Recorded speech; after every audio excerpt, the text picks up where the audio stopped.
Hey, so before spring break, we spoke a little bit about Trembling and perfect Nash equilibrium, um, but I don't think we gave it enough attention, so I want to revisit it now. The idea behind that is you consider the possibility that people might make mistakes when they're choosing actions. And by considering that possibility, you can get rid of Nash equilibria that don't make too much sense. So for instance, the game we considered before spring break was this one. 0, 0, 0, 0, 0, 0, 1, 1. Left, right, top, and bottom. There are two Nash equilibria, which are top left and bottom right. But only bottom right was Trembling hand perfect. Top left was not. And the reason was that if player 2 is making just a little bit of mistake while playing top left, then player 2 would be playing right some of the time. And if player 2 is playing right even some of the time, even if it's like a percent of the time, then it's better to play B for player 1. And the same logic applies for from player 2's perspective. If player 2 thinks that player 1 will play B at least some of the time, even though that probability could be really small. The game we'll consider right now, so this one it's almost silly, it's almost obvious, but it tells you how badly you need Trembling hand perfection as a refinement in Nash equilibria. But it can refine a way even less obvious Nash equilibria. So this one obviously just needs to go. But we can also get rid of other Nash equilibria which are less obvious, but still we can use Trembling hand perfection to get rid of them. So I'm going to erase this and draw out another game.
The Nash equilibria of this game are TL, MC, and BR.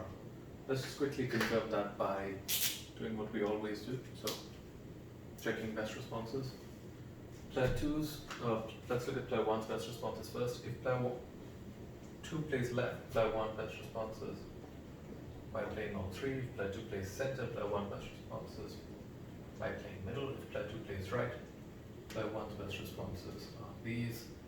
Similarly, for if player 1 plays T, player 2's best responses are these three. For middle,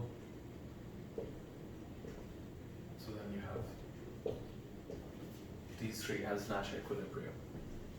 So that's not controversial so far. What I'm going to have to do now is to get rid of this because my blackboard's only so big. My whiteboard, sorry, is only so big. But what I will be doing is, now I'm going to think of a perfectly mixed strategy being played by both players. So,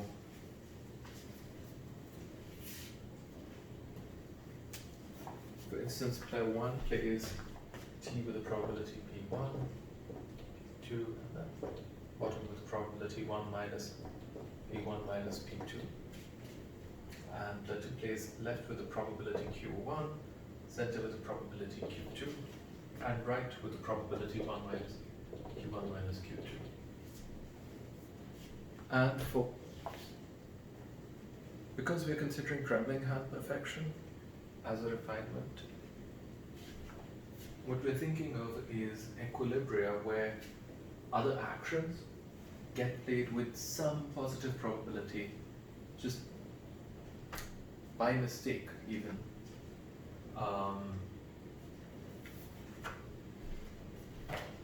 And so what we want to do is to see if TL is robust.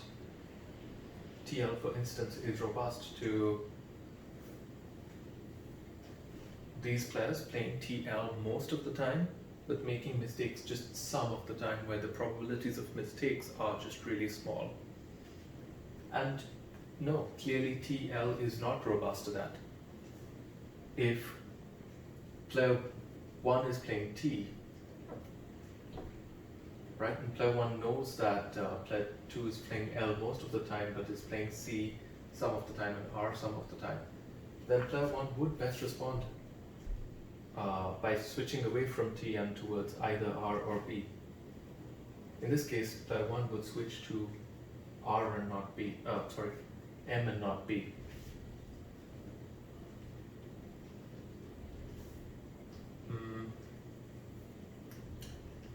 Tell you what I'll do. I'm going to write out the expected utilities here on this side of player 1 playing T, M, and B. TL is definitely not trembling hand perfect because if player 2 is making some errors, playing T earns player 1 0, but playing M and B would earn player 1 something positive. So TL is definitely not trembling hand perfect. Now let's look at the others, and in order to do that I need to write out the expected gains from each of these. So from playing T, if player 2 is mixing it with probability Q1 to L, Q2 to C, and 1 minus Q1 minus Q2 to R, from playing T, player 1 would earn exactly 0.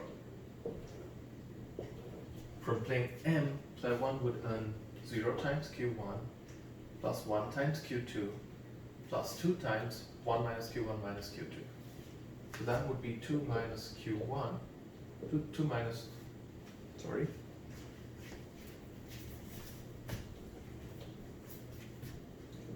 twice Q1 minus Q2. And this would be just 2 minus 2Q1 minus 2Q2.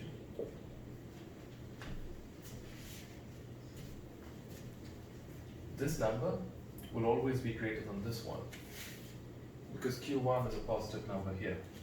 If Q1 was 0, then yes, both of these would be equal. But Q1 is a positive number, so therefore player 1 has a dominant strategy of playing M.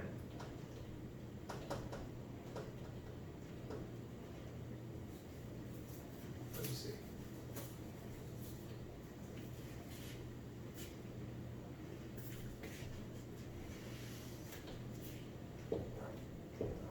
Let's consider this.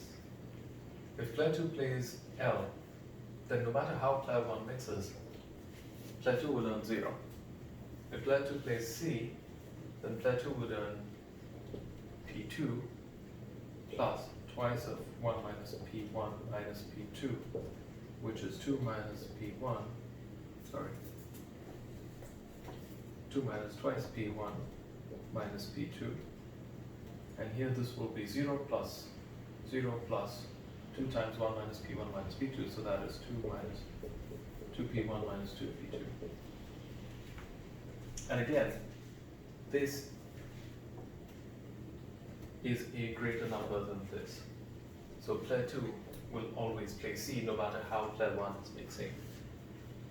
As long as P1 is some number between 0 and 1, P2 is some number between 0 and 1, and 1 minus P1 minus P2 is some number between 0 and 1.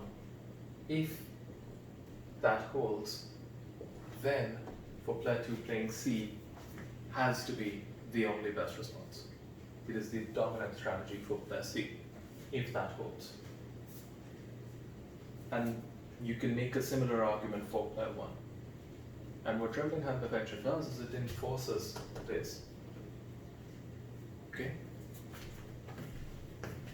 So we had three equilibria when we were just looking at Nash equilibria, which was 0, 0, 1, 1, and 2, 2. But with Trembling Hand Perfection, as a refinement, you end up with only one Trembling Hand Perfect Nash equilibrium, and that is MC. So, Trembling Hand Perfect Nash equilibrium is just MC. Okay, so I'll pause this video and go back to Bayesian games.